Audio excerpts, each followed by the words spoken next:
Welcome back to another episode. And Cecil, my conspiracy friend, my land of the folk friend from the ages. Is that a good? No, that doesn't sound right. Just didn't come off the tongue properly. Sounds right. Fuck Okay. it. Why don't you introduce the show? Welcome to Out of the Blank with Rob and special guest Cecil Fletcher, the beautiful and immaculate.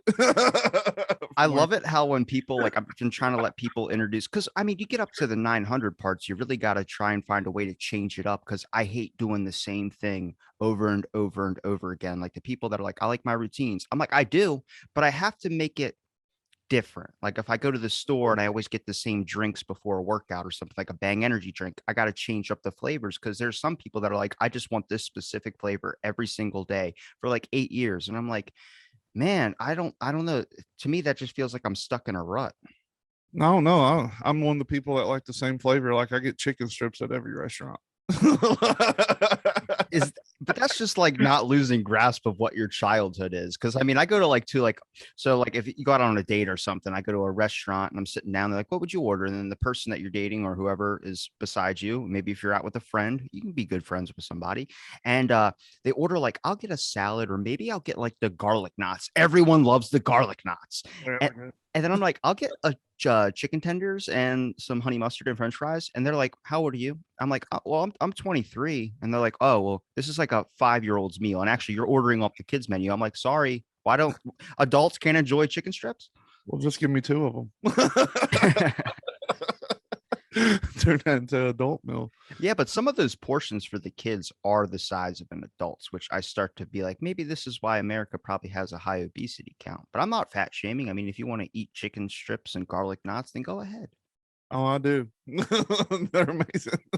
And I am part of that obesity rate. If you had to choose a food to eat while you watch the world end, what would it be? Oh, sushi. No, I don't Yeah. even bring up sushi I right know, now. I do, but that's true. There's a place called Kin Sushi that's really good. I'd have to ride up there and hope they're open and get me some dragon roll. See, I'm a big like when I go to buffets or something, I always have to get California rolls. My highest count, I think, is 156 California rolls in one sitting. And As afterwards, you just feel like dog shit. But I mean, when you're eating it, it's delicious.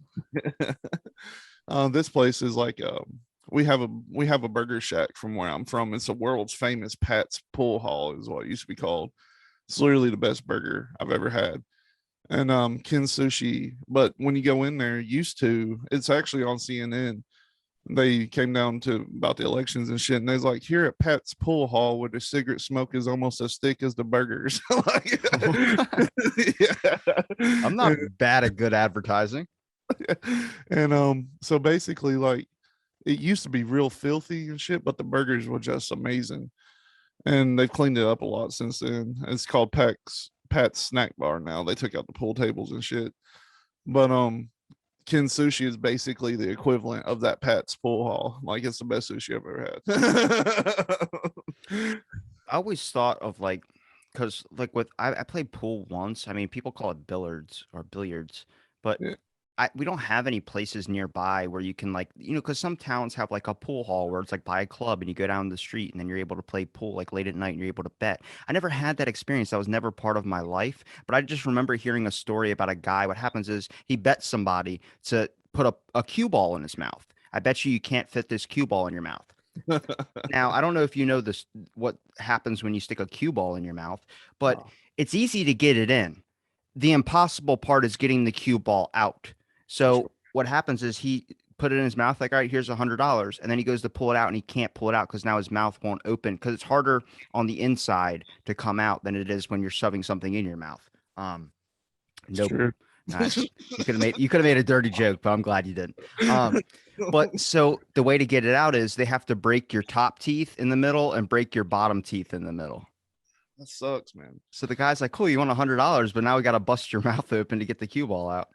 When I was a teenager, I was into getting piercings. Like I had a bunch, like all over my face. And it's kind of similar to when you first get your tongue pierced and you put the bar on the outside of your teeth and you pull your tongue back a little bit. There's an automatic reaction of your tongue to just keep pulling. And so what happened was I couldn't get my tongue to stick back out and it was ripping the tongue ring out. Oh, So I had to like flip it sideways. It was crazy. See, when I see piercings, I just look at that as a disadvantage if you ever get into a fight. Like the people that have the gauges in the ear where there's like a giant hole in there. I'm like, what happens if I just stuck my finger in there and just ripped? Like it's gonna rip your. It takes 14 pounds of pressure to rip your ear off. I had huge ones, man. I had pretty big ones. They're still pretty big. I don't wear rings anymore, but it that doesn't happen. It's kind of like in Africa when they have the giant one that goes into the lip, and it's like their whole lip is like. Did you know the rings around like in the people in Africa? It's like a tradition to wear those gold rings around the neck. Do you know like that extends your neck out and messes with your whole entire? I mean, you probably have great posture, but like your corpse is like just 10 feet longer than it's supposed to be because you have these giant rings that are just slowly because I don't that's the weird part is like we all do one thing in our life where eventually it's probably you're going to notice it like 10, 15 years from now. Like when I was a kid I used to do like you could do anything. You could eat a bag of Doritos and not give a shit. Now you eat a bag of Doritos, you're on your couch eating Tums and rubbing your tummy like, oh, bad indigestion. Like I wish that would have been more known to me when I was a kid because then I wouldn't be living like I'm trying to like I'm still trying to live like I'm 16 years old. I mean, I'm 23. There's not a big gap, but like you start to realize like, oh shit, like when I get hurt, I actually get hurt. Before I was like, I could get hit by a car and I would just bounce off and hit the ground and get up and be like, I'm fine. That's very true because I actually did get hit by a car when I was 18, and I was on a four wheeler though. I got hit by a car and it threw me against a truck and I bounced back into the road and it ripped my shoes off of me, ripped my pants off of me, but I sprung up and I was fine, except, I had to pop my shoulder back in place or whatever. And I was good to go. If that happened now, I would be in ICU for months, probably. Who the fuck are you, Sean Claude Van Damme? Pop my No, shoulder back into socket. well, my shoulder just falls out, man, where I've dislocated it so much. Like if I throw a strong punch now, my shoulder just pop out. I It's don't great. think you have to worry about people fighting you. Just you're kind of a big guy. You never know, man. The last good time I got in a fight, let's see, I'm 35. I'm gonna be 36 next month. It wasn't even a fight. This guy came up to me and swung at me. I backed up and just smacked the shit out of him. He knocked him out. It was funny.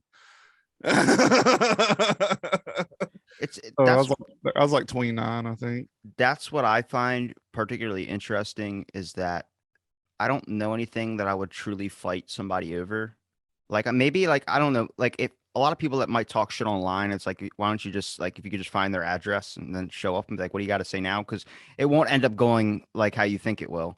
But I look at it like what is what in the world, like at a bar in the middle of the night, what is one thing that you always hear about? It's either fighting over a girl, fighting over somebody, but I don't see anybody fighting over like if the earth is flat. Like we see that online, but I don't see anybody throwing fisticuffs like the earth is flat. And they just I'm not gonna lie. Yeah. I'm not a flat earther, but I was my buddy is, and he kept telling me about it and telling me about it. And I was looking up at the sky yesterday. I was sitting outside getting some sun, and I saw the clouds moving, and I was like, it does look flat as shit if you really like pay attention. Like if you don't try and focus in, you just focus in on one cloud the way it's moving. I was like, imagine. I don't know if I'd want to know if I was in that red blue simulation. Yeah. That's my thing. I think it's pretty much whatever you want it to be because we live in a simulation. But the fighting thing, where I'm from, we're from the country, and there wasn't anything. Kentucky. Yeah, there wasn't anything to do in southeastern Kentucky, so we would just fight for fun sometimes. Like, like we'd be sitting around smoking pot, be like, "Hey, you want to fight?" And they'd be like, "Yeah, let's go outside and fight." Yeah, but that was back in the day when you could actually fight somebody and it would just be a fight. You guys shook hands afterwards and you walked away. Now it's like you get out of the car to fight somebody. They pull out a gun or a knife and then you're kind of done. Yeah, that's true. And we was all friends too.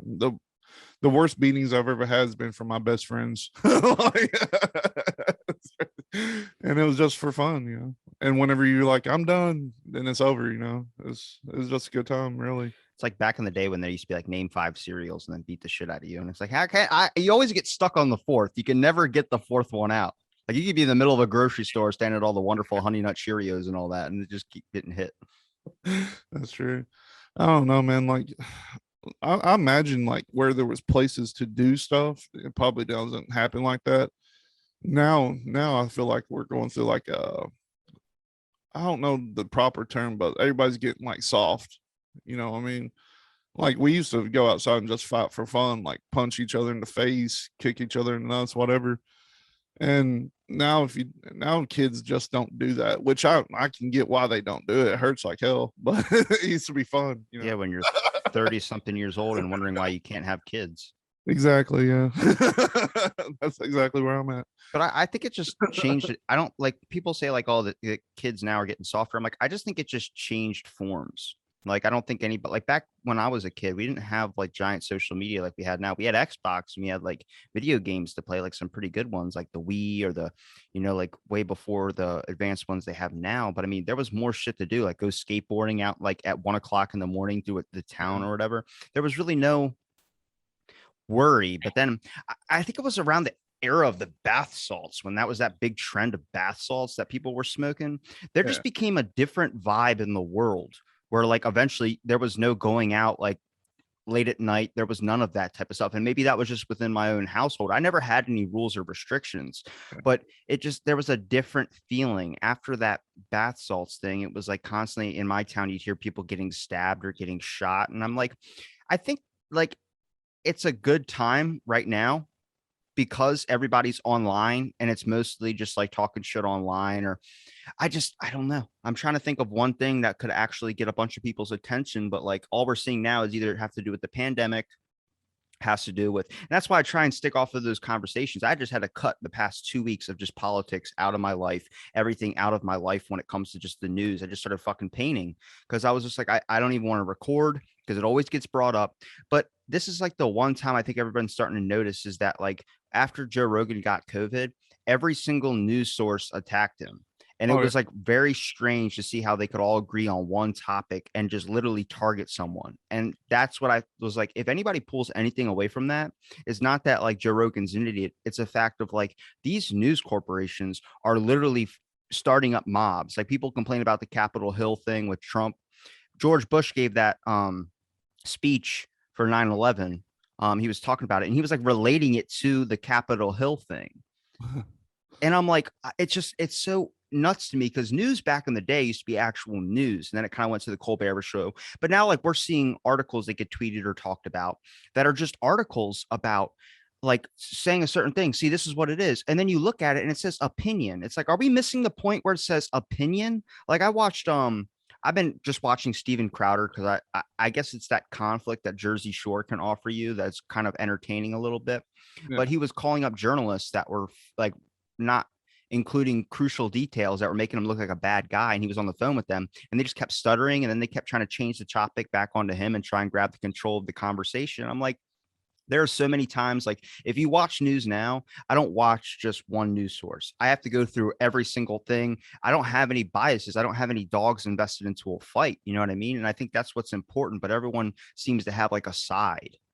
Well, the issue with watching anything on mainstream, there's like 4 or 5 people that own every news source, and they're all the same. It's insane. Like is now they've gotten you, and I get it because it's their platform, but I also don't like now like when you have a conversation with someone that isn't like in a one-on-one, like I know this feels like we're one-on-one and we're kind of talking, but Yeah. eventually it's going to become an episode where people listen to. But like this, I like to create that like in your house, like room, like chilling on the couch and just shooting the shit while the TV's on in the background is background noise. And you're kind of like drinking a beer in a way. But then now you can't do that because now you have to self-censor. And I was never worried about that before, but then now that obstructs the flow of thought. Like you can't really tell me, you can't talk about anything that's specifics when it comes to names of brands of medicines. You can't even really mention the word COVID or pandemic without it being reported or flagged. Yeah. Well, they said he was taking this medicine or whatever, and they criticized him for taking that. But the fact is, I've taken that when I was a kid to cure stuff. Like it's kind of a country thing, really, and like it's not new. It's weird how they do that. Well, it's like Advil. Back when the pandemic was first starting, people thought it was coming from Advil.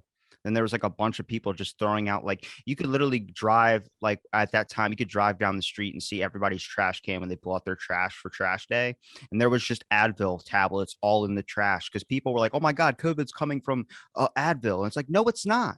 But it's like everyone's like they see something, they hear something, and they fucking run with it. And I'm like, I get it, because journalism, news, everything, it's about having the story first before the other competitor has it. Because if you're the first one with the information, you're gonna get more views. But then it's like, what happens if you run with the wrong information? Like, people, they just retract shit, but no one sees the retraction. They're like, oh no, we're sorry, that was misinformation. Exactly. They put it on page 34. Like, it's extremely similar to how they used to do it in the newspapers. They just kind of tuck it in somewhere in the news feed, and you might see it, you might not. It's Well, weird.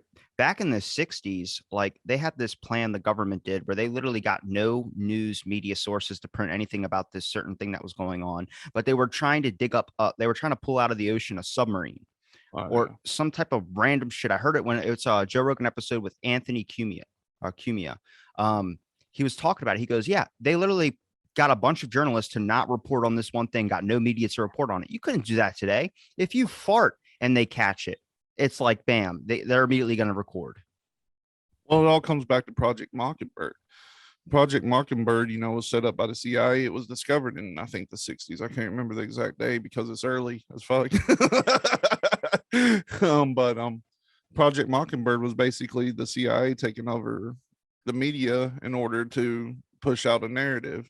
And people think after we actually discovered that was true, which that's a true conspiracy. Anybody can look it up. It's like MK Ultra. People don't believe. Yeah, but that one's true. Project Mockingbird was 100% true. They've admitted to it. You would think that that would actually end after we discovered it. Like, oh shit, they're onto the game. Let's cut it out now. They ain't gonna. It just Well, goes more. I think it was you, the one I talked to about that guy who created that fake project for his school, where he was talking about like a guy would sit in a park and he would um look at the ratio of dogs humping each other, and he would spend 8 hours a day every single day for like a year and a half just That was, literally watching dogs hump in the park. And he would count the ratio if it was male dogs humping female dogs or male dogs humping male dogs. And he concluded towards the end that dogs are all inherently gay because there was more of a ratio of men dogs humping male dogs. And the study just saw the gender stuff and they passed it. So this is another one that got brought to my attention. The same guy that created that study created this study called the conceptual penis as a social construct.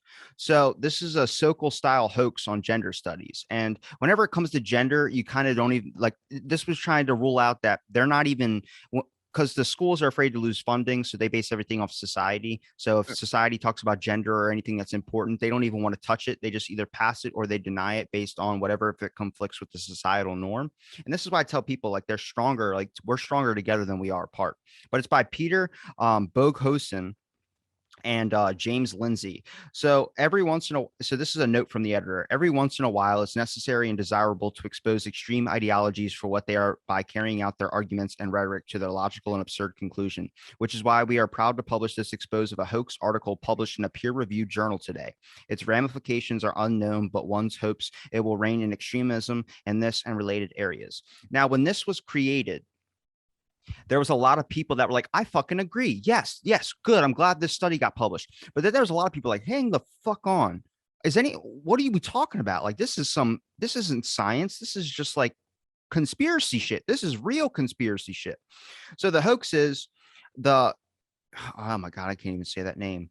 The androcentric scientific and meta scientific evidence that the penis is the male reproductive organ is considered overwhelmingly and largely uncontroversial.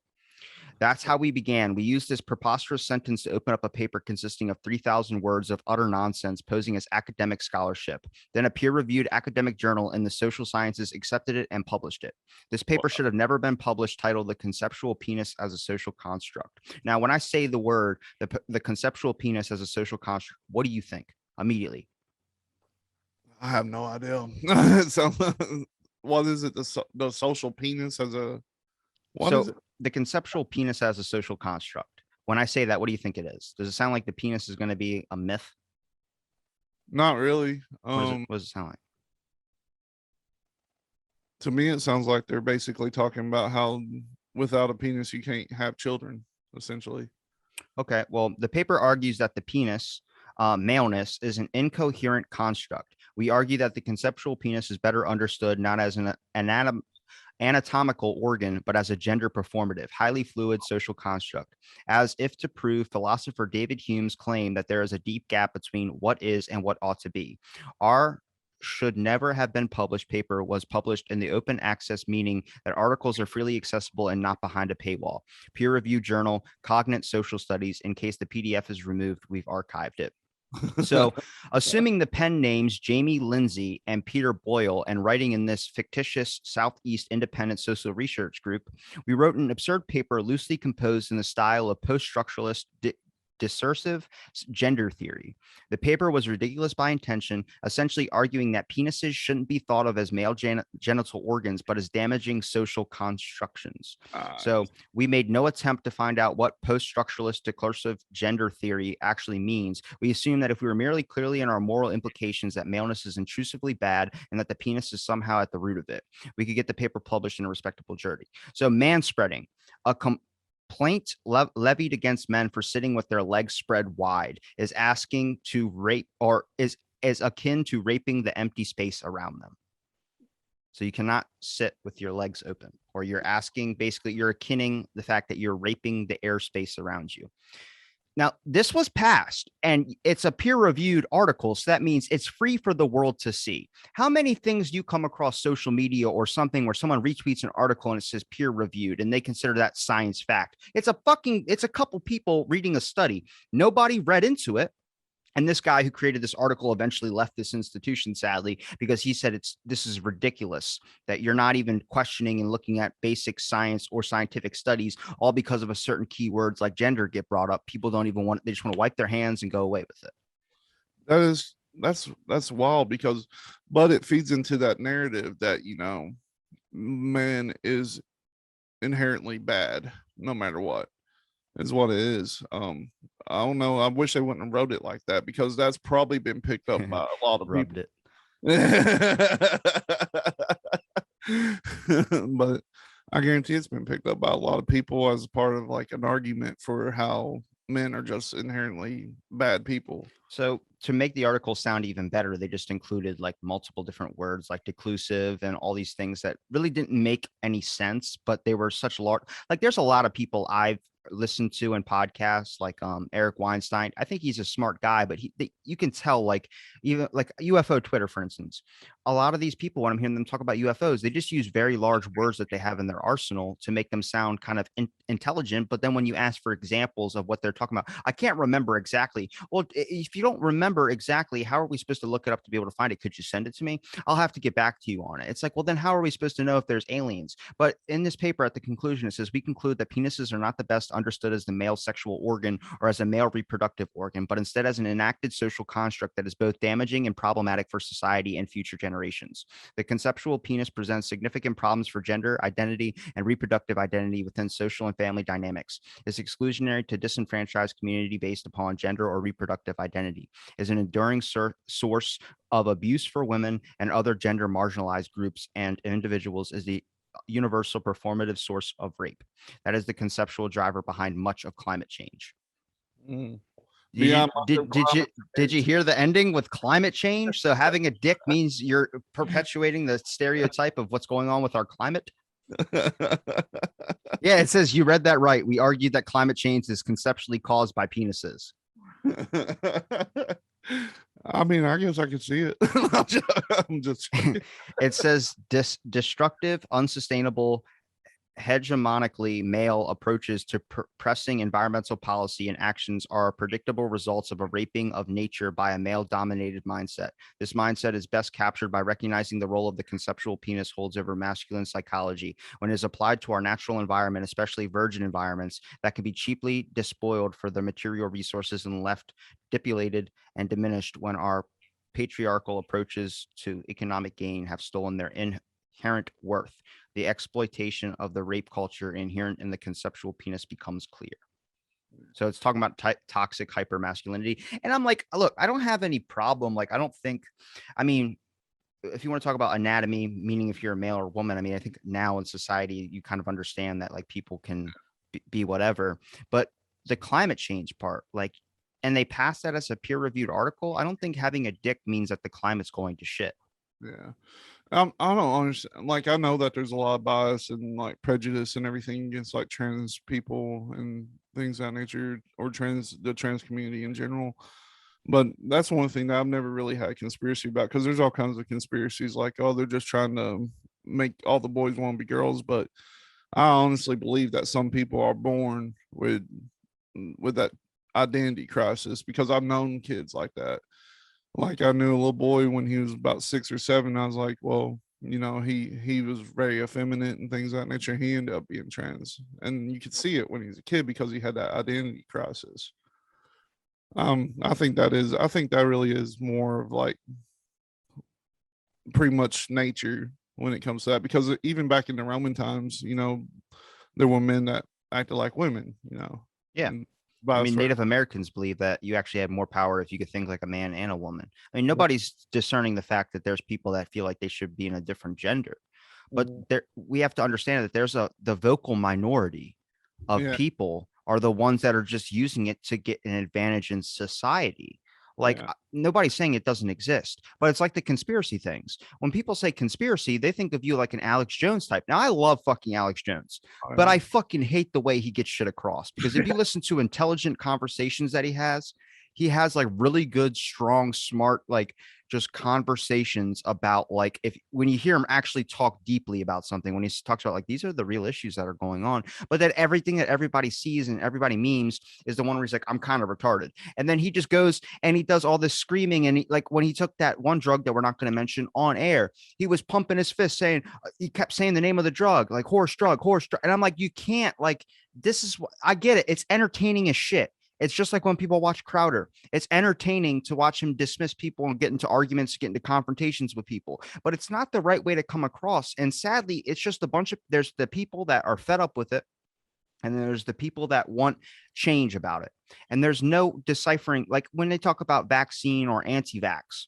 Anti-vax makes it seem like the people that are protesting and trying to lick other people in their face, and then there's the vaccine people that want you to get the jab or they want you to die. And I'm like, what about the fucking people in the middle that have underlying health conditions that don't feel comfortable taking it? Like, that's what pisses me off the most, is that it's always got to be sides.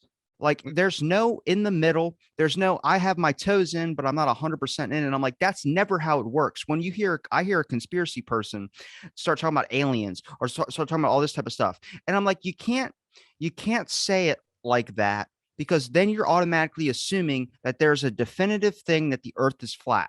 There's no definitives in life. Nothing is definitive. The only thing that is definitive or promised to us is death. That is the only thing. And I'm like, I've been called a conspiracy person. I'm Yeah. like, for what? They're like, well, you had this person on in this episode. You guys talked about all these aliens and all this type of stuff. And I'm like, what? That I heard a person out and I had a conversation about it? I'm not here to be a debater with you. I'm here to have a conversation with you because this is an open fucking space.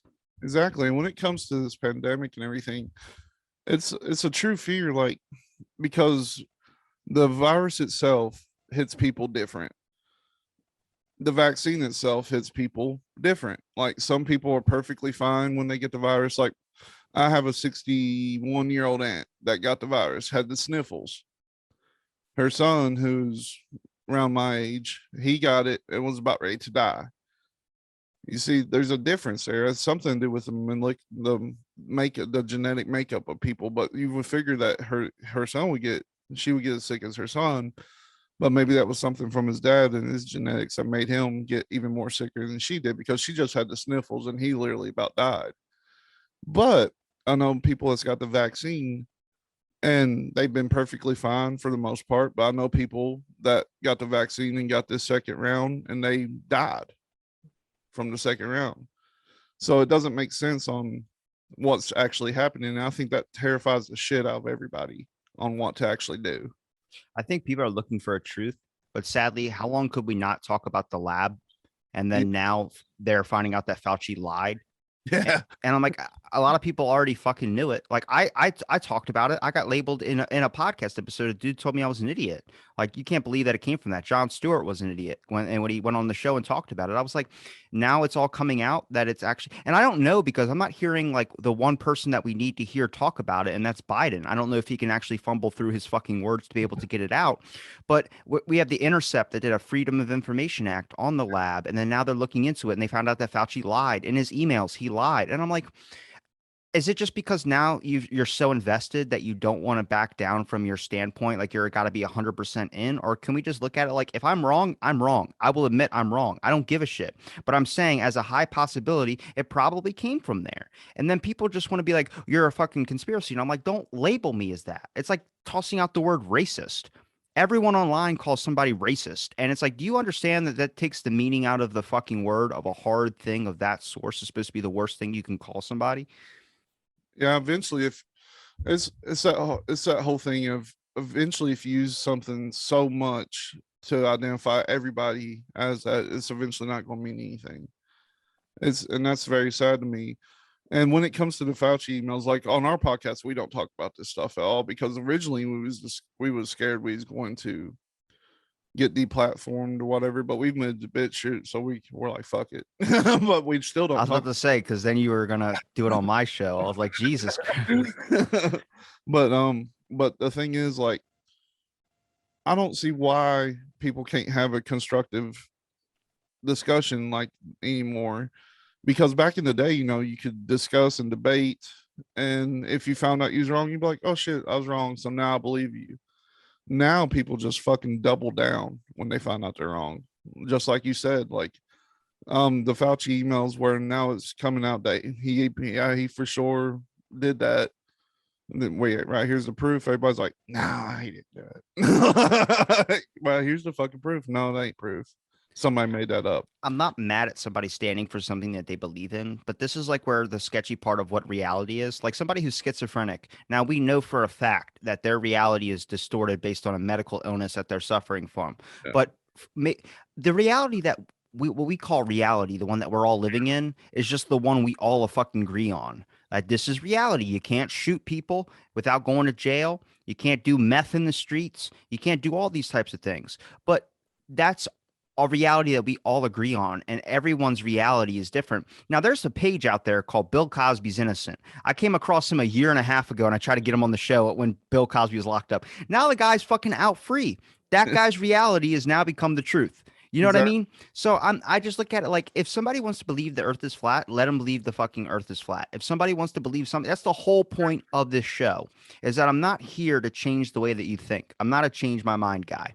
I'm just talk to me. Let's discuss some things. And it's never going, hopefully never leads into an argument. There are very few things I stand strong in that I will never change my opinion. That happens to do with like free lunches for kids and then like comedy. Like I think comedy can go whichever way. If it's done properly, it's funny. Yeah, and going to the schizophrenia thing. When I was 12, I was diagnosed as a paranoid schizophrenic, misdiagnosed, by the way. And they had me on like lithium and stuff at 12 years old. I think that a lot of the times whenever kids are diagnosed as like schizophrenic and stuff, there's a lot of misdiagnosis is there. And it kind of leads to other mental health problems. Like right now, I'm in like one of the worst depressions of my life. Like it's insane. Like, and the thing is, I know that I'm depressed, and I'm just trying to fight my way through it or whatever. But that comes with bipolarism. You're either manic or you're low, and I've been low a lot lately, which is I, s- fine. I talked about that on my Twitter yesterday. I put up a tweet saying, I know with the lows there comes the highs, but why do those lows got to bring you to your fucking knees? Like, because that's I feel you. I'm going through the depression thing too. I think much of the world is, and I just think it's a lot to do with this divisiveness, and this is why people hook on to these things. And maybe you're not happy with the situation you are in your life. Maybe you feel like you should be at a higher place. I think that's the sad part of like what society deems as successful. It's not just that the fact that you can literally get up and people give a shit about you, but it's a factor of like you're not making millions of dollars. And I'm like, I don't know if that is our fault. I think that's more of a concept of like you can't be yourself when you have to self-censor. You can't. This is why I get so upset with it, because then you're blocking. I want to hear you rant about the corporate elites. I want to hear you rant about fucking aliens and reptiles, even though I don't believe it. But I love hearing you talk about it because it gets me so fucking pumped up. Or I'm like, he's talking about witches and shit. Like that's not even a conspiracy. But it's like when you get to be yourself and not give a shit. And that's why I like support all these Odyssey and all these like now video streaming platforms,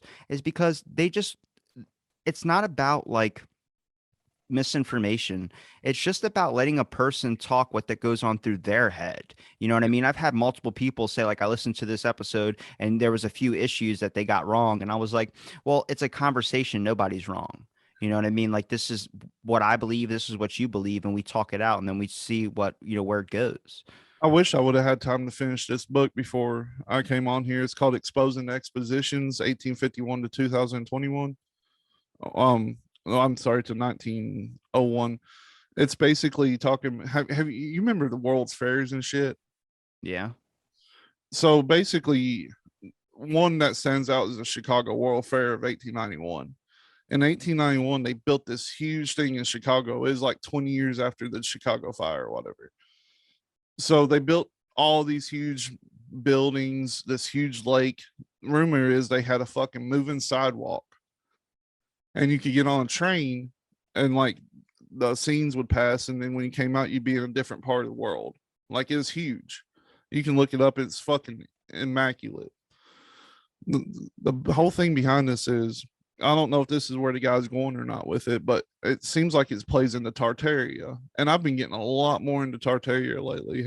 You've heard of Tartaria? No. So Tartaria was essentially this huge advanced empire that encompassed pretty much the world. Because with these expositions, what would happen? They say it takes 2 years to build them, but architects nowadays said even if I had 60,000 men, it'd take me at least 14 years to build this. So they would build all this within 2 years. His thing is they either had some kind of technology we don't have in the 1800s, or that was already there, you know, like because it looks like Roman style buildings and like just Roman style architecture everywhere. And it was across the world. Like they did it in Chicago, they did it everywhere in the United States, like big cities and stuff. And then they do it like in London and places like that too. And as soon as it was over, they demolished it. He thinks that basically, and another thought is that it was already there, but it was buried underneath the mud flood. And what the mud flood was something that people think it was like a weapon or even maybe a natural disaster that covered everything. So apparently there was this advanced civilization called the Tartarians, and even the Titanic plays into it if you believe some things. There's some things that's far-fetched, but they had all this advanced technology and they were spread across all continents. And some reason, whenever the elites took over, they wanted to demolish it and like remove it from history. Now, the one thing that plays into it, there's a CIA document of Joseph Stalin talking about wanting to eradicate the world of the Tartarian history. Because if you look up Tartarian, they're basically saying they were just migrants. They just migrated from one area to another, but they wasn't really advanced or anything, but they had their own flag. So basically it goes into like, how long would it take to erase the history of a civilization? Like how many generations would you think? Probably maybe 5 generations. 5 naturally. That would be that would be 5 generations of people that you taught this is the true history, because you know Victor's always right history. But imagine that these insane asylums and shit. You remember people back in the day used to get put into a insane asylum for just masturbating, you know. For just masturbating? Yeah, for jerking off too much or something. Those are some pieces of shit that lock people up for that. I know for a fact they had to touch themselves. Exactly. But the thing is, there was orphan trains. So what they think is that people that wouldn't go along with the narrative, because people were getting locked in these mental health asylums like crazy, they would put them in these mental health asylums, break them, then release them back into the world. And if they couldn't break them, they would stay there fucking forever. And the orphan trains were the kids that were taken by these people and sent across the United States to live with other people that followed the narrative. And so if you do something like that, who's to say in one generation history isn't completely different? You know what I mean? You need to Yeah. look into that shit. It's crazy. I mean, I'm reading imagine a about parallel universe where all the sane people are locked up and all the insane people are out in the world just spreading out whatever. it seems like that's where we're at right now. I'm about to say, but yeah, what do we identify as being sane? You know, back in the day, there was an old government project that was made out of an old army infirmary place. You can actually look it up. It's called Willowbrook State School, and literally, it was a place where parents who had a mentally challenged kid, because back in the this, you have to understand like the main importance of like what anthropologists that I've talked to try and explain, and I understand is that you cannot base what we think now based on the time period back then, or you end up with people hating like Christopher Columbus and shit. The time period back then was about survival. So you have to think in the mindset without knowing all the stuff that we know now or the way that we think now. So back in the day, parents didn't understand what a mentally challenged kid was. So their best bet was to go to a place that accepts mentally challenged kids and just open up the door and say, be fucking free. And then the kids would just walk into the school and they'd never go and pick up their kids. So Willowbrook State School was that they were literally injecting people at this institution that were mentally challenged with like hepatitis, all these types of you can fucking Google that shit. And I think it was, yeah, it was hepatitis. I was going to say tetanus. No, you're right on that. I know that one. But and I've seen the pictures of these things. I've seen the pictures of these kids that are all naked, no underwear, nothing, that are just piled like 100 to a fucking small closet ass room that are just on top of each other that would shit and piss themselves, and they would spray them down with a fucking power washer. Now that school got closed down, but this is stuff that they were doing back then. It Yeah. what the mindset whenever someone does an experiment that's horrible and they're like, how could somebody do something as horrible as that? I'm like, it's fucking research. The Nuremberg trials. We forgave so many Nazis on the concept of they did the research. We can't stop, we can't undo the fucking act. So we might as well get their fucking research from it and then forgive them for the shit that they did. Yeah. And you know, people think that people just going to like mental hospitals and stuff and like all that was just, you know, that's probably people nowadays would think that's conspiracy. But JFK's sister, Rosemary, have you ever heard the story of Rosemary? Mm-mm. So Rosemary was a very promiscuous girl. She basically liked to have fun. She liked to party, you know, Like to get down. She liked to get down.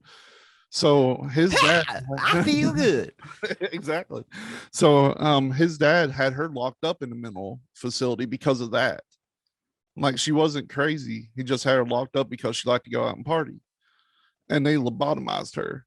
And she spent the rest of her life in a mental hospital till she died. Yeah, that's where I get scared. Like when people talk about MK Ultra, it doesn't exist. I'm like, you can look this up. This was a factor of so many different scientists across different countries that were literally, I mean, the longest time for the cure to schizophrenia was electroconvulsive therapy, which is you'd shock somebody, like how they have them in the chair, lounge strapped in, and then they'd shock them in the head. Because what happens is when you get treated for schizophrenia, there's no cure for schizophrenia. I've read documentaries, and this is one I'm super obsessed with because a buddy of mine, his mom ended up taking her own life because she was schizophrenic and stopped taking her medication.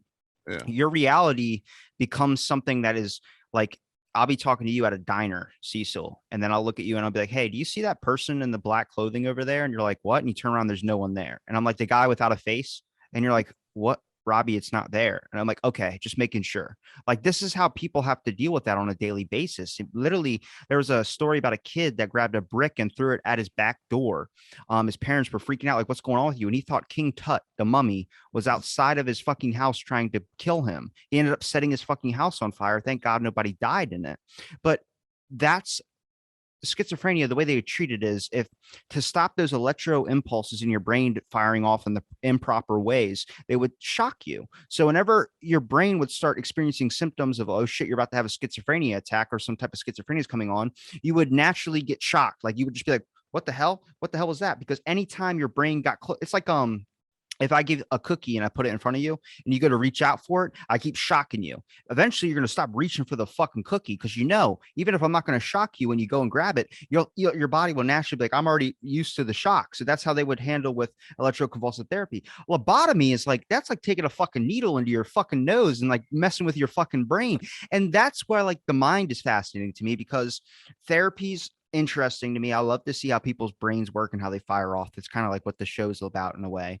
And then, but there's people that just want to find a way to be able to fuck with it.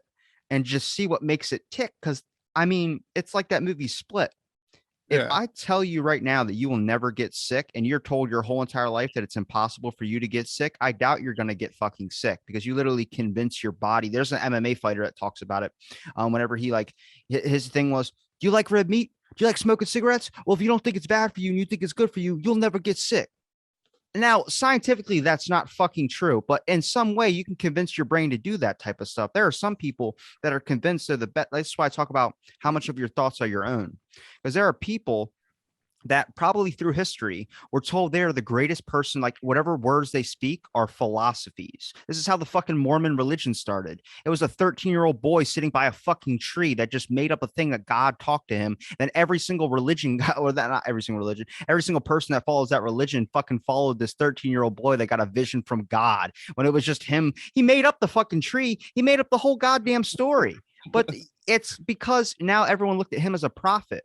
Back in the day in Egyptology era, the king was the most powerful, but the king had a priest, and the priest was known as like the messenger to God. Eventually, the power shifted from the king to where the priest started to take over power because everyone believed that he had a connection to the God. So if you pissed off him, it doesn't matter about the king. The king might have troops, but now when your troops don't follow you because they all follow the priest because he is a direct messenger to God, you now have this whole entire warped perception of what reality is, and you think you're speaking to whoever God up in the sky is, and that you can make rain happen whenever. Well, the thing about that is like I said, when I was a kid, I think I was strongly misdiagnosed. But the reason I was misdiagnosed was because I would see things and I talked to them, but I'd do violent outbursts. Like I'd get violent. I think it was more along the lines of getting ready to go through puberty and still crossing over from that world of make believe to reality. Because as a child, you can entertain yourself for fucking days with nothing. Used to. Now you gotta have a fucking iPad or something. Yeah, imaginary friends are dead forever. Yeah, but back in my day, back when we were kids, like you could go in the fucking woods and take a stick and you had a fucking gun and you shooting fucking robbers all day, you know. But I think it was a crossover from that into puberty, and that's kind of where the violent outbursts came from, and like speaking to things that weren't there, basically. Why do you think puberty completely destroys her? Because you have to admit, before puberty, your imagination was probably like the most expansive thing of your whole entire life. But then now, like once you hit puberty, all you either think about is tits or you think about fucking something. So like, I'm curious to see if it just shifted over, like those hormonal rages that just came in, just shifted your whole mindset of what, like, because I mean, like I said, I was sitting outside the other day and I was looking up at the sky, and besides looking at the clouds, being like it's flat. I'm not a flat earther. I'm not. It's definitely a round earth. But Yeah. I'm looking at it, and I start looking out into the back trees. And I remember when I was a kid, I used to grab a stick and I used to just bang them on fucking trees and just break them in half and just have like this whole entire like ninja fight in my backyard where I was just fighting invisible ninjas.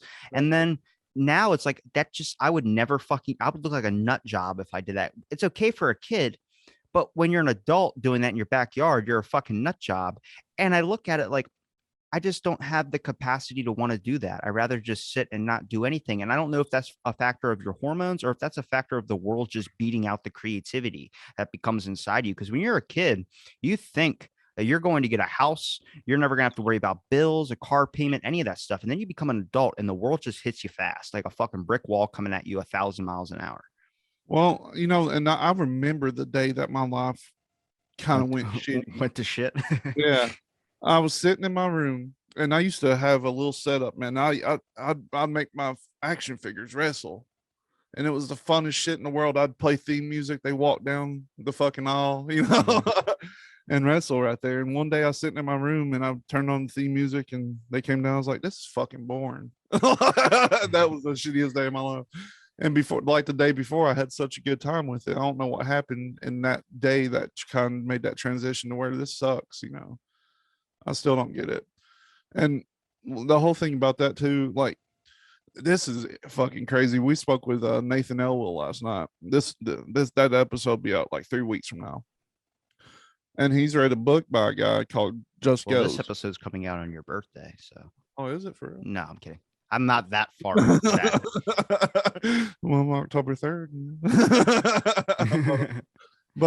But he said that he read this book, and Poltergeist. Yeah. Can you think of one poltergeist story that doesn't have a pre-adolescent kid that's getting ready to turn into like a preteen going through puberty? Yeah, that's the biggest thought, is that there might be like an attention seeking thing. But I have ghost paranormal friends that talk about being possessed by like a poltergeist or something like that. And I don't know if it's true because I haven't seen it. But also, I don't know because, like, if I told you, like I said before, if I told you you're the greatest philosopher, you're the everything you spoke was like the funniest thing in the world, and I just fake laughed around you your whole entire life, you would think you're the funniest person in the world. And then you start to see that illusion be shattered. That's crazy.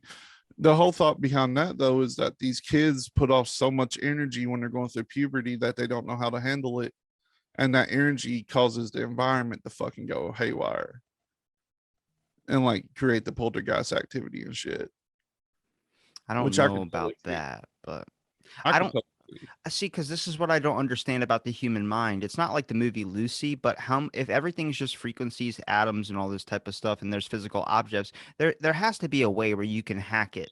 Like, for instance, like if when a kid gets hurt, they fall and they turn around and they look to see if anybody saw it, and if nobody saw it, they don't cry. So it's an attention thing. So I think what we deem as attention seeking might be just a way of how they're viewing something. Like, they're only going to get praise and admiration and love, and they're not actually hurt because they're looking for that attention. So if someone did see them fall, they start screaming and crying. Now, you know it's an attention thing, but are they actually fucking hurt? Because now they've cried so much, they might actually believe that they're fucking hurt. There are some days I'm like, I remember because so this happened in an episode I've talked about before, but they say if you can hear like neon lights or those little translucent lights, the long ones that are usually in like a kitchen or something or a hotel, they say if you can hear that buzzing, then you're mentally challenged. Or like only mentally challenged people can hear buzzing. I'm like, well, I hear it all the fucking time. That's fucking that's shitty because I hear that. Yeah, so I've talked to a bunch of people, and it's not true, but I've heard that before. It's like a little thought that goes around. But I remember when I was a kid, nobody understood what ADHD was. So this is when I tell people I have an issue with the education system, was that they used to lock me in a fucking room. And I've mentioned this room before. I actually had a past guest whose brother was in that room as well, too. He took the words right out of my mouth when I started describing it. And that room, like they just locked you in there because they couldn't deal with you. They didn't know how to, they weren't equipped to deal with a person with ADHD. They thought you were mentally challenged. That's Yeah. what they thought. They told my parents that I need to be on medication because I'm mentally challenged. And obviously I'm not, at least I hope not. But Oh no. I'm just messing with you. it's like misdiagnosing somebody like that. Like, for instance, when I had my intestinal issue during the beginning of like, so everyone talks about like the world went to shit on December 2019. I was like, my birthday is the very last day of the year. And on December 31st, 2019, I was in the emergency room because I had a huge intestinal issue that was going on. I was literally in so much pain. I went home, spent my whole night just sleeping. I had a fucking shitty ass birthday. And then next thing you know, I was trying to get a job, got a job in February. Everything shut down in like March.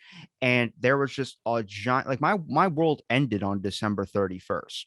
That on my birthday, like that was before the pandemic, when everyone talks about like, oh, it feels like I just woke up now and everything's starting to go back to normal. Now, when it comes to a factor of, if you look at like misdiagnosing somebody, I was told that I had stomach cancer. Mm. For that whole week after I was told that, I was losing my fucking mind. I was depressed as shit. And I Yeah. think that's the whole point. Like with depression, me and you might be going through depression right now, Yeah. much like a lot of people go through these hard moments. It's very, very hard to see the light, but it's all but the matter of how you're thinking. If you can do something fun, if you can do something that can change your perspective, it gets better. But it's just so hard to have the wantingness to do so, because when depression hits, it's like you're upset, you're sad, you feel worthless, and you're not. Like, you're an amazing person, Cecil. I But know. it sucks that our minds can do that. And it's like, you never see the older people talk about depression in this way. Why is everyone so fucked up now? And I'm like, because I think we're being exposed to way much more than we should. Fuck yeah, way more. Like, I'd be 1,000% comfortable if all the internet was just gone. Like, if everything, you had to go back to talking to people again, it would be easier to get laid. It would be easier to be in a relationship. It would be easier to get a fucking job. Like, unemployment ended. Now everybody's trying to get a job. Before, people were just hiring. You could be like, how much you paying? They're like, well, we'll pay you $12 an hour. No, it's going to be $18 an hour. They would fucking pay it because they had nobody to fucking work. And now, like, it's I'm not mad at the unemployment's up. It sucks. for a lot of people that don't have jobs that just physically can't get one. But when people say, well, it's not impossible to get a job, it's so easy right now. Yeah, but you also incentivized when you did unemployment to make it easier to just sit on your ass and do fucking nothing. And trying to get that ball rolling again is impossible. I didn't get my unemployment when everything was shut down until fucking September. So I was like 6, 7 months without it. And it was fucking horrible. And I was so angry. And then I remember when I checked my card and I was approved, and I was like, holy shit, 9 grand.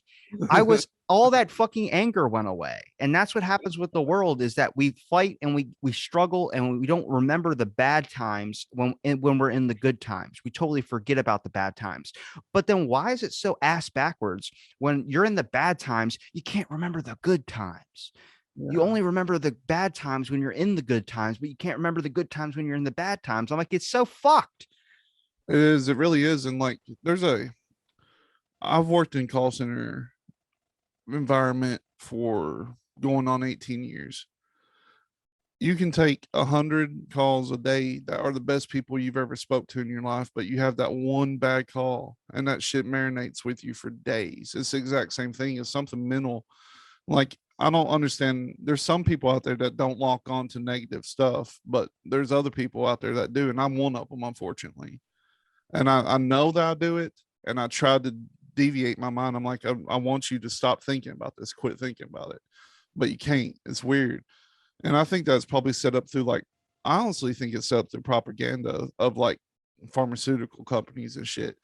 Because since TV's been around, since we've been around TV, you remember these old farmers. I don't watch commercials anymore because I stream everything. I've got the dough like that. I'm pay for no ads. but back when TV was on, you'd every commercial segment there was always that. Do you feel depressed? Do you Our feel days just hard. anxious? Our days just hard to get through. Yeah, it makes Take you want to this. shoot yourself. Yeah, exactly. And then they read off all those fucking side effects, which taking this may cause depression. Like, it's the same thing you're fucking fighting. Well, what's that proactive or whatever that fucking acne cream was? There Yeah. was side effects that talked about bleeding from your eyes, explosive diarrhea, like facial like acid deformities and things of that sort, all from rubbing a skin cream on your face. But people were happy to do it. They were happy to bleed from their rectum, all because they didn't want acne. It was because they cared so much about what other people think of them. Like, and that's, I think that's shifted in the world today, because I think a lot of people just stopped giving a shit about what others think of them, which I think is amazing, because I spent way too much time in my childhood worrying about what other people viewed me as. Where it's like I really give a lot of people respect. Like, I have a buddy he's a big political, like he's like a Tim Dillon. He's a giant, outrageous, like, he could do a show like that. And I'm like, you have one of the best aspects that is good for a show like that, and that's not caring what people fucking think about. And he goes, yeah, I'm not worried about that. I have a cocaine problem. I'm like, okay, well, that sucks. I'm sorry about that. But it's important that society has shifted in so many ways. And I think we like to look at the bad stuff. And the reason why I talk about a lot of political stuff, or I talk about conspiracy things, is because I went to school for chemical dependency, but I also started going into psychology. Now, I didn't get a bachelor's degree or anything in psychology. I just took a bunch of classes because I'm obsessed with how the mind works. And when I hear somebody explain something, when I hear you explain, like, name one thing you're 100% sure of, 100% that nobody could ever tell you anything that you could easily just shut down like that. I'm a very good shot with a 9mm. I mean, like a conspiracy thing. Oh, conspiracy thing. 9/11 is the narrative that everything happened exactly like they thought it did. That's not true to me at all. And I think around 60% of people in the world now are probably. I don't want to talk about the 9/11. This is going to come out after the my 9/11 episode that's like 6 hours long. But yeah, I researched heavily into that. And that's the one thing, was like, when I was talking to someone I don't like the thing where it's called 9/11 truther. I don't like that name. I think that's stupid, because that means you have a definitive answer that you know the truth and nobody else understands what they're talking about. I don't have the definitive truth. I just think it didn't happen exactly like we're being told. Oh, I believe that 100%. Or the people would have told Biden not to come to ground zero if he didn't release the undocumented stuff. You know what I mean? Like, Obviously, it didn't happen 100% like everyone views it, but it's so hard because when you get hooked in with emotion, that's what I appreciate about most people and a lot of people is that when anything comes to like, have you noticed like all the political figures that are doing shitty stuff with kids? Yeah. I don't think that every single one of them has a kid fetish. It's just the way of if you ever go against the person that has that dirt on you, they will fucking throw that out there and people don't even think rational. They immediately go to trying to stab you with a fucking knife. They don't even think it through. Like, yeah, I mean, that's blackmail. That's what the elites do. It's kind of like joining a secret club. You got to do something. It's like gang banging. You got to kill somebody to be in the gang. You know what I'm saying? You We're got going from kids to gang banging. Come on, like, come no, on. no, you got to. It's like being in a gang. You got to go out and kill somebody so that if you were to try to leave the gang, they always have that to hang over your head. Like, well, you killed this motherfucker. We'll turn you in and you go away for life. That's what happens. I've talked about a few times with a buddy of mine. We've talked about like his name's David. He's from Historic Hole. Shout out to him because I know he's going to listen to this. But we talk about like there's a sense of not acting with thought anymore, and it's more about acting with emotion. You know, Yeah. when you see those people that are Antifa people and they're screaming point blank in somebody's fucking face where spit's flying out and hitting the other person like a cop in the face, those because those people are acting with emotion. And that, I mean, that's why I get upset when people talk about MK Ultra wasn't real. I was like, it's 100% real. There's been social experiments that have happened throughout the ages. Just that social experiment I read to you earlier in the podcast. It's always someone's always trying to test the boundaries of someone's mind, and I think that's where we get into the position. Like when I see political people, when I say something and people go, "That sounds like a conspiracy," I'm like, no, because I know what I would do if I had power. If you asked me if I had power and I was able to do whatever the fuck I wanted to, even experiment on people, my mind would go do it because it's not you. You know, it's not. That's why I would never want power because I know where my mind would go. There's one person in history that gave up power when he got it. He gave up power and then died 6 months later out of like liver cancer in a fucking like stone cave or some shit. This was like way back in the day. Like that's why I tell people like about the conspiracy stuff. It's good to have a balance. And when I mean balance, I mean don't go full on like the earth is flat or don't call this, but just be open to other ideas as well too. You know, 70,000 BCE, there was only the population was down to a couple thousand people and they had to repopulate from there. A lot of people don't understand because a lot of people don't want to believe the world was before AD, before 0 AD, before Jesus Christ, the world didn't exist. That's a lot of people believe that. A lot of people think that we didn't come from apes. And I'm like, I thought that was like a common thing. We all knew that evolution was doing something. And I was listening to Eric Weinstein talk about, because he's an evolutionary biologist, and he was talking about like when people say like, oh, there's this and this and this, you know, back in the day, people might have had like really shitty teeth.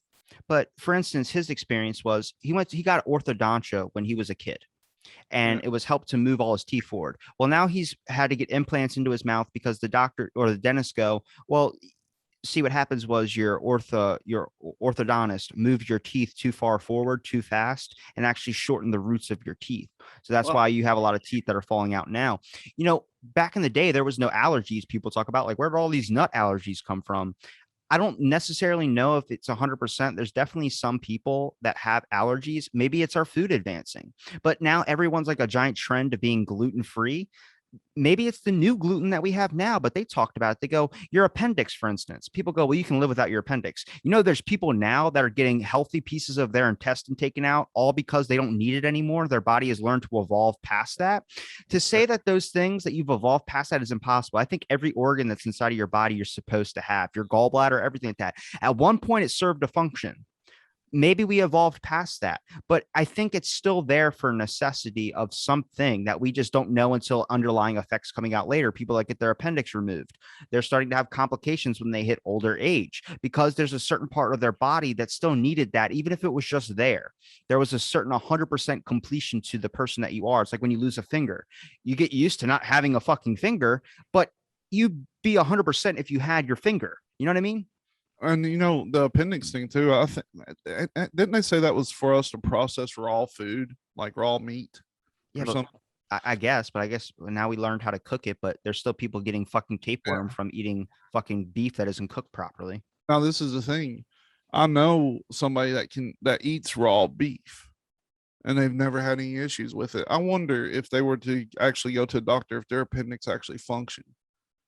Why were there Native American people that would just eat a liver or a heart out of somebody's body or some animal's body? Because it tastes delicious. I bet it probably did taste delicious. I've never tried it, but people talk about like, well, they didn't get sick. I mean, probably some of them did get sick, but they've also adapted to that. You right now probably couldn't adapt to having no more Wi-Fi. I don't think the world could adapt to having no Wi-Fi or no internet or no thing because we become when Twitter or Instagram went down, It would everybody was checking their fucking Twitter. Everybody was like, is Instagram down? Is it? They went to another social. Now that's not an addiction. It's just now you've replaced necessity with you replace a luxury with a necessity. Lights, electrical, plumbing. These are all things that we survived for years and years and years without. Older generations, not us, obviously, but now you've adapted to that. So you don't know what it's like not to have that. So then you've lost the ability to be able to survive without these things. Could you imagine? I wonder how long it would take for us to revert if the internet just went away. Like we couldn't do shit like this. Like I don't know if you could. I think you're right. I don't think anybody could ever really truly adapt to not having it anymore. I think Because I think it'd people take could. years. It'd take years. Like when my internet goes down, what in the fuck? I don't do anything. Am I going to go sit out and look at trees? I don't know. I think there'd be a lot of times where you're bored, but it's Yeah. kind of like I didn't have a phone for like 4 days, like a couple of years ago. And because I broke my phone at late at night, and then I had to wait till the next day so they were open. And it happened to be around the time it was Thanksgiving. So they weren't open before Thanksgiving by like a day, and then they weren't open on Thanksgiving and they were open up the day after. So I was without my phone for like 3 days almost. I was constantly like, somebody's fucking calling me, somebody's texting me. I was so worried about it. But then on the third day, I was like, do I even really want to get my phone back? Like when I was in there and they were like, well, it's going to be $100 something. I'm like, well, I have an upgrade. Can I just use that? Yeah, but it's going to be an extra $100 a month on your bill. And I'm like, I'm good. They're like, what do you mean? I'm like, I don't think I need it that much. What, to play a fucking game I could do on my iPad? Like, it doesn't make sense. And I grew up in a period too where, like, I guess we're like a Goldilocks zone of the generations or whatever, to where we watched everything evolve like that into what we have now. Like my first game console was Nintendo, and that's because that was what came out when I was born. Like the original Nintendo. Now we're up to these Xbox Series X's that look real as shit, and it's weird because there was that time before, if you missed a fucking phone call, you just missed that phone call. Like you might, we didn't even have caller ID, which it was around, but it cost a fucking fortune. So if you heard the phone ring inside, you didn't make it, you don't know who the fuck called. You just went about your day. That was a better way of life. I feel like now you do have that stress of who's calling me, who's texting me. I don't know. Like the Well, simple, there's so much shit out there, Cecil, that it's fucking impossible to stop it all. That's why there's guidelines when it comes to misinformation. Even if your video doesn't have, I had a video that I told you about, got taken down, then it got reposted back up because they were like, oh yeah, nothing bothers our community guidelines. I'm like, no shit. But it's just a factor of YouTube has millions of hours of content that get posted every minute. Every yeah, minute there's hours of millions of hours of content that gets posted. Now, with phones, for instance, you know how you always get that scam call? Well, now your phone will automatically say, oh, it's spam, and they'll send it to voicemail or something like that. But then now with texts, now texts are coming through where they put like a apostrophe over certain letters, or they do the weird thing where it's like some letters are capitalized on the internet. When you see that somebody types in something and all the letters are all funky because the censor will ban that. It's like everything's trying to find a way to be able, it's like a weed in your sidewalk. It's slowly going to try and find that way to come out and grow. Whether you spray it all and you get rid of it, you don't get rid of all of it. That's what spam calls now. They're finding ways to still be able to send their messaging through by coding it in some type of thing and being able to send it to you. And there's apps you can download to stop that. But I don't, with all this, you're not going to be able to safely move the goalpost without harming something that might end up fucking up somebody's life. Like how many people have lost their YouTube profiles or accounts that have put all their years in progress into monetization, and suddenly there's a popular YouTuber, Danny Mullen. He said something on a podcast before he went on vacation like a year ago about something about fat chicks. And a lot of people lit him up and started calling him like, you're a 5'5" rapist piece of shit. And they got him taken off YouTube. And that was his money. That was everything. Like he still has his YouTube. He ended up having to fight for it. But it's like the same thing with Crowder. They got him taken off YouTube. They go, well, he's saying offensive things. I'm like, I get that, but why are you letting it bother you so much? Like it, And what happened to the point of like, you don't have to listen to them. Just don't fucking listen. Like it's easy. There's people out there like everybody loves Joe Rogan. I like Joe Rogan, but but people I talk don't. shit on him. Yeah, but I don't listen to his podcast just because I just don't want to. You know, it's his like his politics don't line up with mine, which I don't want to get into politics because You you know. listen to my show, right? Yeah, I do. I listen to all my friends, like and people that come on our show and people that we go on their show. I listen to My all. heart got really like warm when you said I really enjoy coming on your show. I was like, thank God. I do. I enjoy it. You're the only person that ever invites me back. Always, you're always welcome.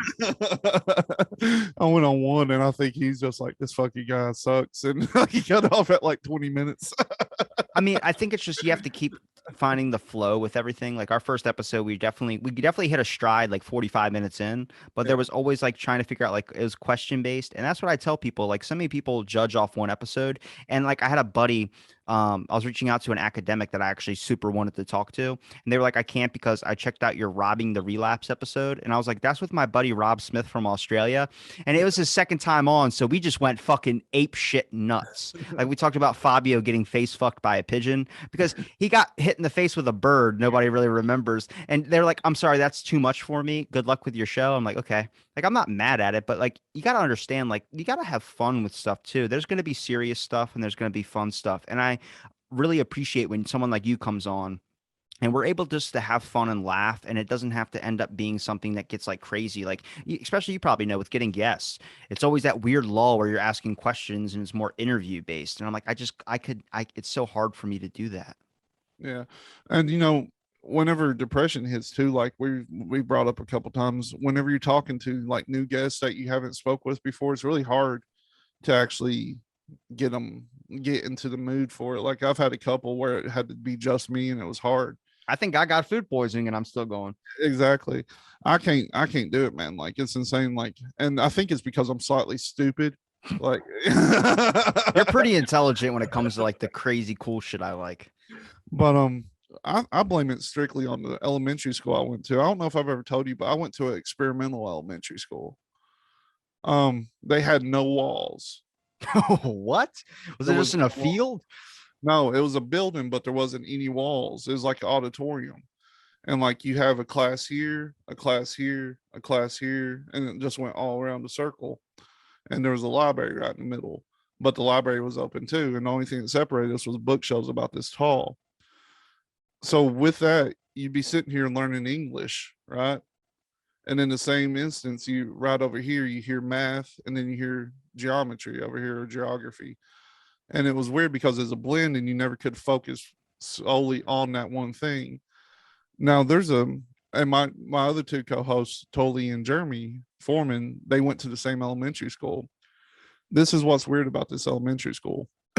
Either there's three types of people that came out. It is really hyper intelligent people, people like me who's like in between, like pretty much basic. There's very few of us. And then there were fucking complete outlaws. Like it was insane. So basically, there was a guy that was in this school, and he was basically the same. We ended up calling him I think it was outlaw, but he scored the highest on every test ever. Like the military came down and tried to recruit him for intelligence in high school. And what ended up happening to him, he died from the fucking flu because he wouldn't go to a doctor. So he was hyper intelligent, but he refused to go to doctors, so he died from the flu. And I had 3 or 4 friends that were murdered because they were, you know, in drug games before they were in their fucking 20s. And then you have people like my co-host, Tully, he's extremely successful and whatever. But and one thing that was weird, everybody's always like, you know, we always took the fluoride, you know, drank it and swished it and spit it out. They would bring around these cups monthly to us, one pink, one blue. Is weird. And they'd like swish the pink, drink the blue. So we are under the thought they even called it experimental school when we was there. They was like, this is an experimental elementary school. We think that they were pulling experiments on us. Probably. It is weird. I And remember the cup thing in my school, but I think that was like they'd have some weird bubble toothpaste or something like that, or mouthwash that you would swish around. And yeah, so, fluoride. but it was always dentists used to do that shit. Like dentists used to give you one, like it's safe to drink, and then you would drink it, and it's like my mouth tastes like bubble gum, and they'd pull out the prize drawer, and you totally forget about it. Well, everybody remembers that the swishing and the drinking of the one cup, but what was the other fucking cup for? Probably to disinfect the bacteria and then make the second one safe for you to be able to swallow it. It's weird. It is strange too. That's a church now. They ended up That's shutting what's down the nuts. church, and I went to that church. I was a heathen, and I was sitting in the back because I woke up one morning. My buddy's mom was like, "You going to church?" And I was like, "Shit." And my we my cousin's heavily religious, and they go to church every Sunday. And I would remember I used to call my grandma and pick me up Saturday night because I don't want to go to fucking church on Sunday. And then eventually they started doing that because the church, when they came to pick me up at church, the priest or someone was talking to my grandma, and she told me, and I saw drive home. She goes, "You embarrassed me in front of the church." And I was like, "What happened?" And they're not religious either, but like it's my aunt's church, so my aunt's raised hell. And they were like, "You kept asking why, and why couldn't they give you an answer on anything?" And I was like, "Because they kept being very foreign with their answers. Like I'd be like, 'What's God?' Like God is whatever you want it to be, or God is whatever it is." And then I'm like, "Well, why?" I'm, and that's another thing too. Like I studied to be a preacher for the first, I don't know, 7 years of my, like from 13 to like 20 or something. And then eventually, like, I don't know what happens whenever like you either lock into it or you start questioning it like that. You're like, this doesn't make sense. Or you end up going the Catholic schoolgirl route, where you're Yeah. so suppressed you end up fucking everything. And then well, you while you're studying to do that, you can do that too. Which I did thoroughly. And I smoked a lot of pot too. Like I felt like that was getting me closer to God. Even though it's called the devil's lettuce. Well, that's just a name that came about now. I imagine back in the day it was probably chewed a lot, like they probably dipped it like snuff or something. But I don't know, like there was a point in time when I was reading through it, and then what happened to me was I started reading other Bibles, like from different religions. I was like, they're all the fucking same. Like the story, the outline is pretty much the same in all of them. So if you go back even further, like to Hinduism, which is older, it's pretty much the same story. It's you don't know exactly what's right with religion. Is strange. So now I'm just a Dudism priest. I have my license in that too, but I'm also ordained under the United Church of Bacon. Really, I I've really got like parody religions because people look at like you're worshiping a spaghetti monster. And I'm like, yeah, but if you actually look into the deep parts of all that, they have some. We talked about this on our first episode. I remember I told you I got arrested almost at the MDA when I tried to bring a pasta strainer and put it on top of my head for a profile photo. that's funny. But we talked about this on Twitter. Whenever I was speaking with the Beyond Top Secret Texan, it, it came to my realization. But you shut me down quick. You like the Earth, and then Wait, what did I do?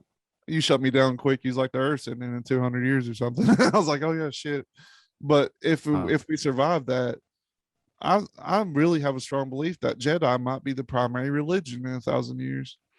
Yeah, I mean, I mean, it was on a ballot, isn't it? And there's people that go around living the Jedi way. There's a guy on Tashponer that did a web redemption where he's dressed up in a cloak of a Jedi and he just goes around picking up trash and throwing it away and trying to be like hold doors open for people. I'm like, the Jedi motto, besides it being hooked to like Star Wars and George Lucas, is like it's a pretty good one where it's like just put good energy out into the world and good shall come back to you. Like, I mean, it's a good thing. I expect in the next 50 something years religion's going to be basically nothing anymore. I mean, I predicted this a while ago with a rabbi who was on my show back when I was like on 200 something.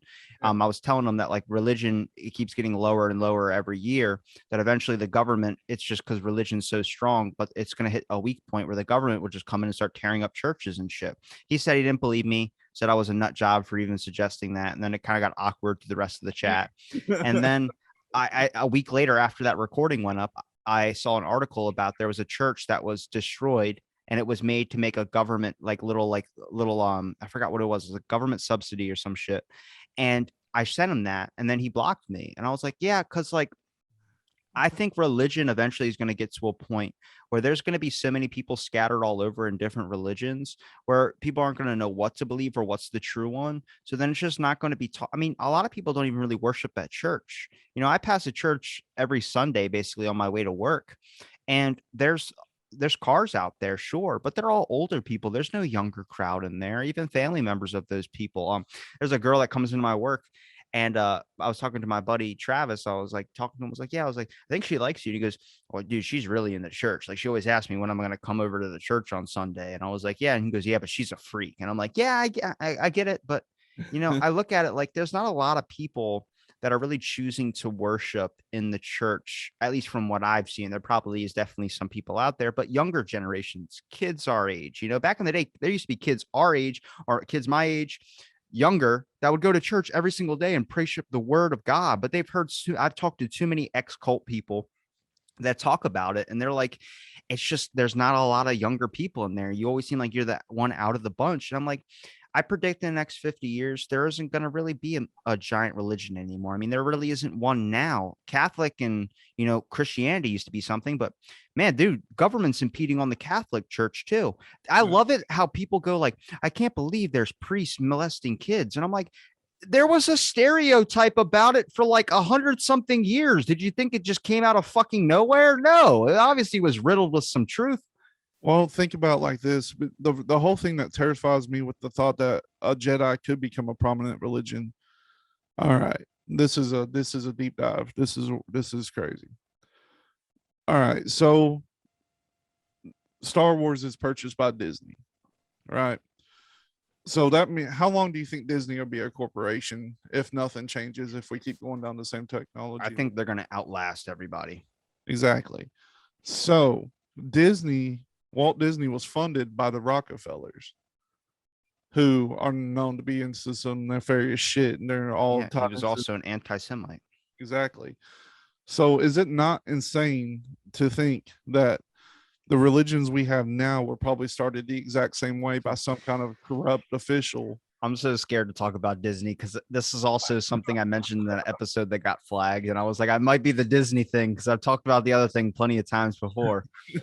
But I think it's I don't like a corporation, and I get it because it's about keeping the illusion of what Disney World is. And that's like, just like, you can't take pictures of yourself outside a costume. You have to act exactly like that 100%. But then you hear the stories of people that like might have a snap or a freak out, and you just see a random security guard come up and grab the person and they just get whisked away somewhere. And it's like, I've talked to plenty of people who work on Disney cruise ships, who work on just Disney parks, and I keep trying to hit those topics, and I know I can see them avoiding it. And I'm like, why aren't you just giving me a straight answer on like, is a Disney an evil corporation? Like, are you blink twice if you're fucking kidnapped right now? And they're like, it's not. It's an amazing place. And this is my conspiracy theory behind it. I think everybody's on drugs at Disney World. Yeah. Like the patrons. And I don't know. I used to think it was the rock candy that they'd give you. And it was like meth, and they just like, go into this trance. But anyone you meet there that talks about it's an amazing place, and they just seem brainwashed. And I'm like, I think it's because they captured one thing that's stronger than any drug out there, and that's childhood nostalgia. Well, I was always a strange kid. I lived in Central Florida. I lived in Orange County. You look pretty That's normal where I was to me. born. Yeah, that's where I was raised or whatever. And we went to Disney. And I remember walking beside my dad, and I was like, this sucks. I was like 4 years old. And he's like, yeah, let's get the fuck out of here. And we went to Gator World instead. Gator World. Have you ever been to Gator World, man? No, I don't think they have them around here. You need to go to Gator World in Orlando. I think the nearest place we had gators was in Florida. And then that kid at Disney World got eaten by a fucking alligator. Well, that's another thing about Disney. Nobody's ever technically died in Disneyland or Disney World. You know why? Because the people that die in Disney I told you this. It's not true. It's not true. Yeah, I found out. I actually talked to someone at Disney World, and it goes, no, they'll pronounce you dead inside the park. And I'm like, oh, I thought they wouldn't do that because nobody's ever. I told you that on our first episode. I fucking read that. I read that somewhere else after that because I fact checked you. I thought that was true. I love it when someone like I have so many people that message me. They go, "I fact checked what you said, and it wasn't called that, but it was called this." So I'm like, "Yeah, but I got you in the ballpark to look it up, didn't I?" Exactly. And I thought it was true. Damn it. Now I've got to recant. Now I've got to go back and edit episodes. I remember when I was talking to a person on a Disney cruise, and I was like, "What's the weirdest thing about being on a Disney cruise?" Like, because they were on it during the pandemic. So, like, the first nobody remembers, but the first 2 weeks of the pandemic when it happened, they would not let cruise ships dock. They had them out in the water. People were just stuck on there, and they didn't know when it was going to end. But she was like, "The weirdest thing is that we have a morgue on the ship." And I'm like, Yeah. oh yeah, but I mean, every cruise ship has that in case death happens. There's deaths every single day, even a funeral every single day, even on Halloween or even on April Fool's. Yeah, because death doesn't stop for a fucking day. You know what I mean? Exactly. And you know, the strange thing about all these theme parks and everything, like Disney World is straight up Masonic. Like you see it everywhere there.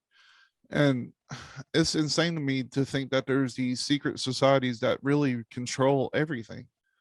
Like the Yeah. majority of the presidents have been skulls and crossbones or whatever. Like it's insane to me. Like and whenever you get George Bush's dad stole Geronimo's head. did he really? Yeah. I didn't know that. That's insane. How did he do that? I think it was something when he was in the Skull and Bone Society, like when he was young, he ended up breaking in and stealing Geronimo's head. Because I know that there was an article that was published about I have to let me fact check that. I'll fact check myself. How about that? The fact that they had Geronimo's head should be fucking terrifying to people. Why in the fuck? Like, can you, there's all kinds of nefarious shit that happens there. Has to be. Why else would they have an actual head of a Native American there? Did Bush's grandfather steal Geronimo's skull? Mystery of the Bones, Geronimo's missing skull. Geronimo's heirs sue Skull and Bones Society. So for decades, mystery has surrounded an elite secret society at Yale University called the Order of Skull and Bones. One of the organization's most storied legends involves the skull of Apache warrior Geronimo, who died in 1909 after 2 decades as the prisoner of war at Fort Sill, Oklahoma. As the story goes, 9 years after Geronimo's death, Skull and Bones members who were stationed at the army outpost dug up the warrior's grave and stole his skull, as well as some bones and other personal relics.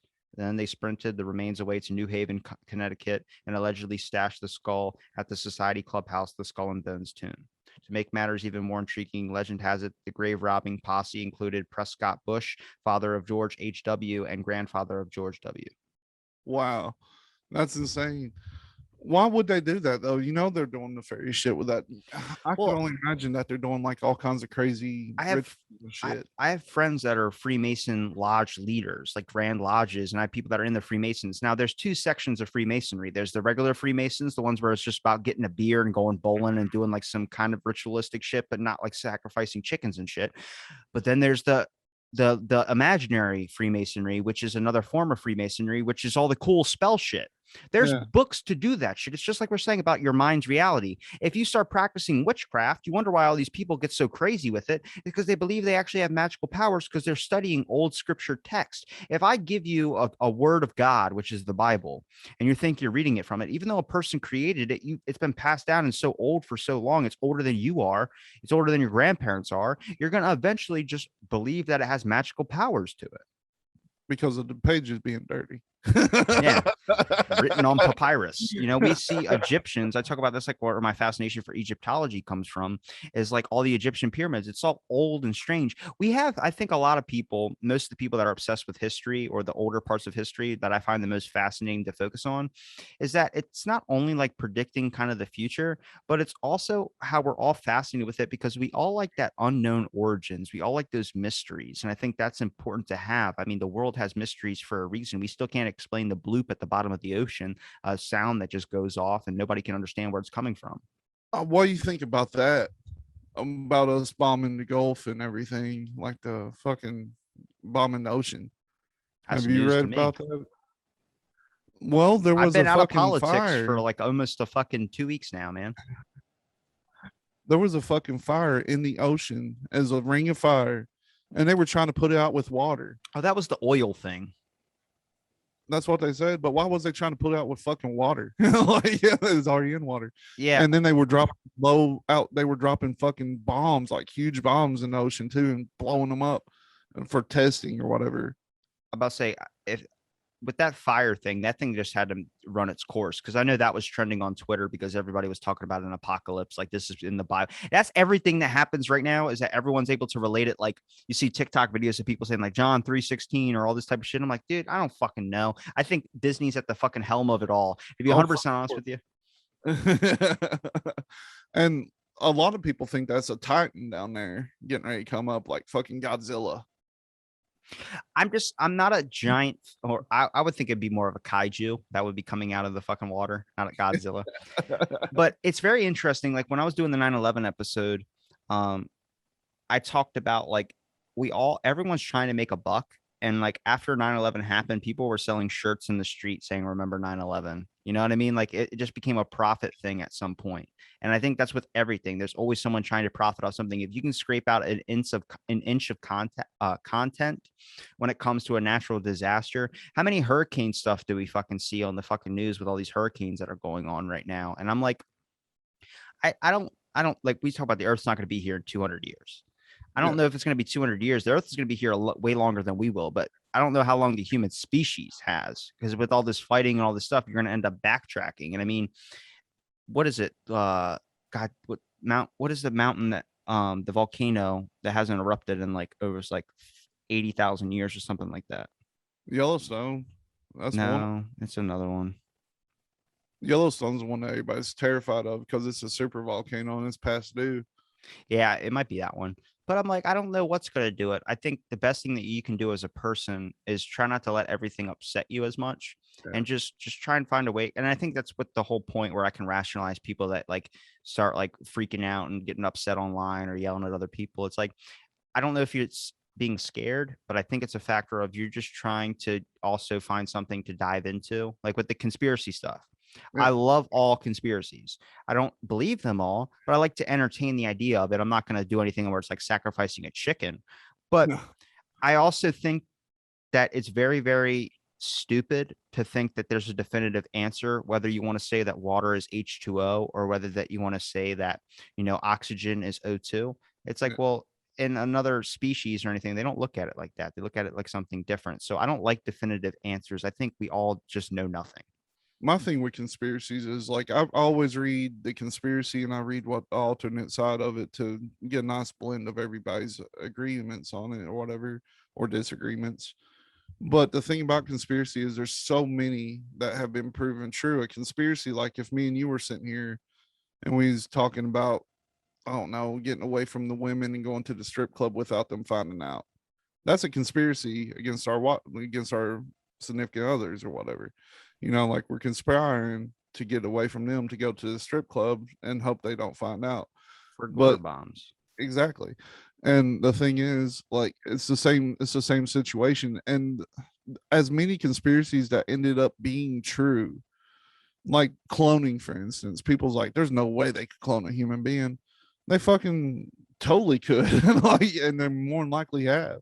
They cloned a goat and killed it. Exactly. Well, they cloned a sheep and didn't kill it. They let it live loose Maybe here. that was it. That was the sheep, Yeah. not the In goat. 1996, they did that. And we always know that we're at least 20 years behind anything that anybody else is doing. There was a fucking trend of cloning your dog. When your dog died, you could inject it into like a pregnant puppy or pregnant dog and then have that baby come out just like, or the puppy come out just like your fucking dog that died. It wouldn't have any of the memories, but it was just like rehabbing it. People paid $10,000 to do that. Like when I was like 12. Yeah, exactly. And that's still a thing. And now you can pick a baby, you know, they CRISPR. can, yeah, they can literally sit. And if you, That's if you such a have, weird fucking name for a fucking genetic changing machine or thing that you can do to a baby. CRISPR sounds like a fucking oven. yeah, you can, it's basically picking from a fucking catalog. Like I want to have brown wavy hair with blue eyes and dark skin, and then they do whatever they need to do and they inject you and you have that child. That's insane. And people think that cloning is far-fetched for people to be cloned. Like when everybody's like, oh, this isn't this rapper, they was cloned. Like, how's that far-fetched? It doesn't make sense. Like, we have everything to do that. Like, and there was that one rapper, what was his name? He was murdered. Triple X something. Tenacon? Tension. Tennicon. Didn't he talk about being a clone? Yeah, but you got to understand if it was true or if it was just a person that's wants attention. True. And that's the thing with a lot of rappers, like that Tekashi 6ix9ine. One of my friends loves Tekashi 6ix9ine, and I can't get past the fact that he's a rat. Because when I went to when around here, man, when I went to that grade school, if somebody punched us in the face and we went and told, they would get day on the wall. The day on the wall is you had to stand like this during recess, and if your arms fell, you got another day on the wall. Jesus Christ. Yeah, but you couldn't touch the wall either. You couldn't lean against it. You had to be that far away from the wall. But if you ratted on that person, you got 2 days. Damn. You didn't go to an experimental school. Holy shit. Yeah, and so to that point now, like, I don't tell shit. Like, if I see something, I'm like, didn't see it. I think there's important stuff to tell, but then there's stuff where it's like all you want to do is get that person in trouble. And I don't see any value of it. Like if someone kills someone, you got to be like, hey man, like, but I don't know, because then it brings up the question: if your friend killed somebody, would you help them bury the body? And I think I don't know how I would answer that. I don't want to say it on air. What would happen? They call me and be like, hey, I killed somebody. I'm like, you didn't call me. Click. That's probably what I do. Good luck. Figure that one out. Have a great day. Sounds like a rough situation. I don't want to be involved in this. Well, Cecil, we've been talking for almost 2 hours, man. Is there a place where people can find you at? Yeah, absolutely. Bitshoot.com, twitter.com. YouTube, we're 3 weeks behind. We still have YouTube, but we just don't mess with it. And anchor.fm. And of course, Anchor, Lazy, Spotify, and all kinds of different shit that I don't have any idea about. My co-host does. Everything's at Wearing the Folk. And I would like to plug a friend of mine, Hadley Thorne. She has a few books out called Tapestry of Worlds, Part 1 and Part 2. And she also does Weird Realities and some podcasts. They have Watching Weird and everything. They do movie reviews. You should check them out too. But yeah, for Wearing the Folk, you just go to everything at Wearing the Folk and we'll be right there. That's how we roll. I'll make sure I link it all in the description. I have to cut it short because when it gets close to the 2 hours, it's going to end up not letting me edit. And I need to edit the part where you mentioned something you shouldn't have mentioned at the beginning of the podcast. Thanks for listening to this episode of Out of the Blank. Stay tuned for next episode.